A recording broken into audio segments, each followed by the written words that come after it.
家菜很刻板的印象就是4文4炒，还是可以研发出很漂亮、很好吃的菜。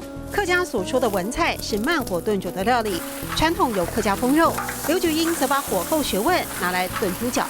客家话有一句话说：“胎货注重，生货注牛。”炖到肉质软嫩，却还弹牙。这道猪脚让刘菊英的厨艺走出自家厨房，入选台湾100大伴手礼。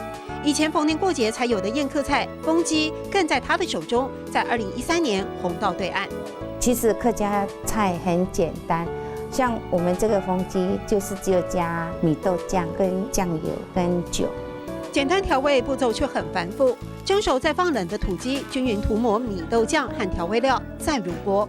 你看，我们都没有加味精，然后也没有加其他的八角、茴香那些东西啊。前后3小时才完成，美味的关键在甜咸度的配比。客家妈妈凭经验拿捏，刘菊英要求自己不能有任何一次突踩。后来我去读书，我才知道说，把它数量全部做笔记出来，叫做量化。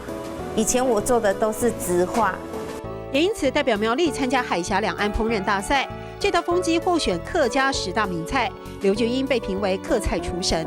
每去收盘子的时候，哇，结果真的是连盘子的汤都不见了。我们只拿2个碟子回来，一定要是消费者嘴巴做出来的评断才是正确的。因为把客人曾有的批评都记住，然后改进。少盐少油、肉质鲜美的客家风鸡，紧抓住不少人的胃，也成了刘菊英传承客家菜骄傲的印记。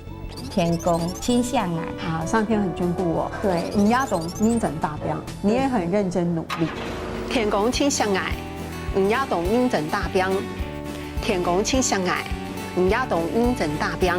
谢谢宗仪老师。